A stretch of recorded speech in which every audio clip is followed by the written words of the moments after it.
So I figured that we would talk about diesel timing a little bit, just as a base video. And this pretty much covers the majority of new age diesels, though a few things may be slightly different. So we have main injection timing, we have pilot injection timing, we have post injection timing. And just like the words mean, pilot happens before the main, post happens after the main.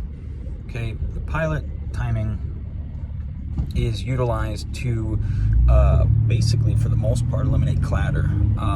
Old Power Strokes, some old diesels from the 90s, they rattle all over the place. And you know, the only way to get rid of that back then was to basically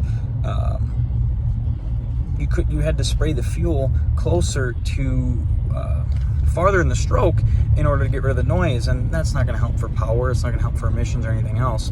So what we do is we add this pilot timing in, where a little small amount of fuel is sprayed, which helps with the clatter. And for the most part, most vehicles, that's about it. Now, pilot timing can be played with for fuel economy and a few other things, blah, blah, blah. You know, and that's something that we'll go into a little bit later and talk about. Now, post timing, post injection, whatever you want to call it, post injection is the injection that happens after the main injection. So, you know, when you think about it, you're like, well, why the hell would you spray fuel after you already sprayed fuel? So the fuel is sprayed in the post injection mainly today is utilized to help increase the heat coming off of the combustion, to help with the regen and help with burning out the soot and things like that. What it ends up doing is it ends up kind of burning up your fuel economy a little bit. There's a few other things that it's used for, but for the majority, that's what it's used for.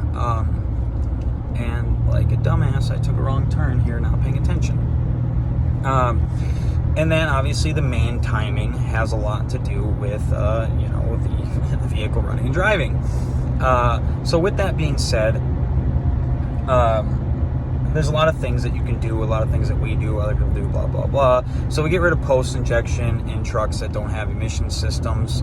And on vehicles that have emission systems, we do a lot of work with the pilot timing, which helps reduce the soot, which helps make it so that regens are spaced out a lot more. So that way you have a lot less downtime, and, you know, it helps with fuel economy. But again, the downside of messing with probably should go this way. The downside of messing with pilot timing is you get the noise and you get the clatter, and it is an unfortunate side effect, because as we get used to new vehicles, we get used to engines being quiet. Even on diesels, we get used to the engine itself being quiet and the exhaust being loud, and that's something that all of us can deal with, is a loud exhaust, especially on a diesel. You know, nobody wants to drive around freaking hear crap jumping around my back seat. Nobody wants to screw around with Priuses and whatever else that just don't make any noise. You want to be able to hear what you're driving. So, sorry about that. My battery went low there. I don't know if it messed with the camera at all. So we'll make a more in-depth video of the ignition cycles, or I shouldn't say ignition cycles, my bad, the fuel cycles.